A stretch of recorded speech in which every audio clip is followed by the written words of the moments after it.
रहिएगा। हनीफ साहब हमें ज्वाइन किया अली फरीद ख्वाजा साहब ने, आप इकॉनमी एक्सपर्ट हैं, बहुत शुक्रिया वक्त निकाला बोल न्यूज़ की इस खसूसी ट्रांसमिशन के लिए। अली साहब, जब हम ये बात करते हैं कि जी टारगेट सेट किया गया IMF की जानिब से और तभी हम टैक्सेशन की जानिब जा रहे हैं और हमें बहुत सारे टैक्स आयद करने पड़ते हैं, जब वो पैसे देंगे तो पैसे लेंगे, this is very clear to us. लेकिन मसला ये है कि IMF ये भी तो कहते हैं ना कि डायरेक्ट टैक्सेशन की तरफ जाएँ, फिर हम इनडायरेक्ट टैक्सेशन की तरफ क्यों चले जाते हैं? जैसे अभी हमने ये कार्बन लेवी बढ़ाने का फैसला किया है। जी, आपका पॉइंट दुरुस्त है और मैं थोड़ी सी गुफ्तगू पुरानी भी सुन रहा था कि सर्टनली जो हमारी इकॉनमी है, अभी हम जो डेट के इश्यूज में जो फंसे हुए उससे निकले नहीं हैं। उसको रिजॉल्व करने के लिए ज़रूरी है कि हमारे पास टैक्स कलेक्शन इंक्रीज़ हो, और ये सिर्फ IMF की रिक्वायरमेंट नहीं है, ये हमारी रिक्वायरमेंट है, क्योंकि at the end of the day हमने अपनी इकॉनमी चलानी है, और अगर हम टैक्स नहीं बढ़ाएंगे तो हम डिफ़ॉल्ट कर जाएंगे।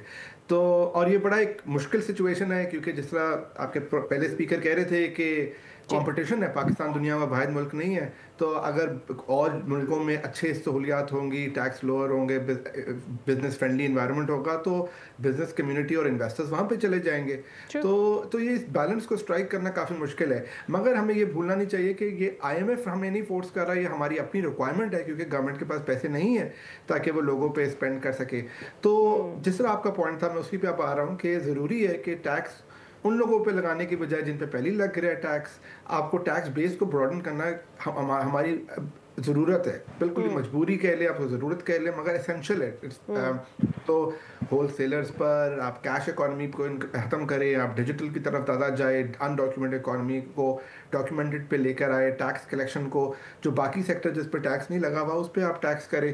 तो so the 2 points are that yes, get increasing tax is critical, मगर B आपका बर्ड you have to then balance it by giving other kinds of incentive. आप ब्यूरोक्रेसी को आप ईज डाउन करें, आप और इंसेंटिव्स दे, ताकि लोगों का बैलेंस इस तरह हो सके ताकि आपकी इकॉनमिक ग्रोथ की तरफ चले जाए। मुझे जो इस बजट पे थोड़ा सा खदशा है वो ये कि जिस तरह आपको मालूम है कि बजट में ग्रोथ का टारगेट इस बार रखा हुआ है, 4.2% ग्रोथ है, जो कि IMF की भी माशी तरक्की 2 से चाहिए।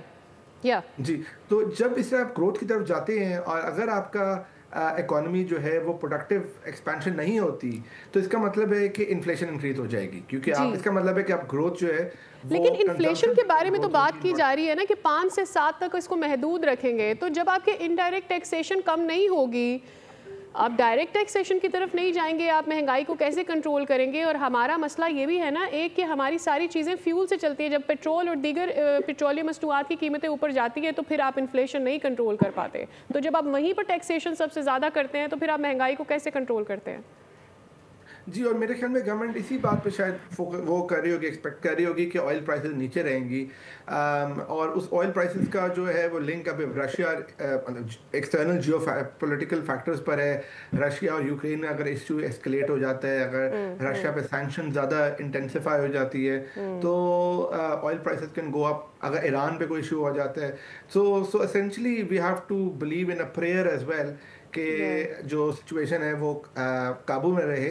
मगर going back to the same point कि अभी हम क्योंकि IMF के प्रोग्राम के अंदर है और अभी हमें फिस्कल डिसिप्लिन की ज़रूरत है, इसलिए हमारे पास ज़्यादा प्रो ग्रोथ होने की ऑप्शन इतनी ज़्यादा नहीं है, और अगर हम होते हैं तो दैट रिस्क्स इन्फ्लेशन।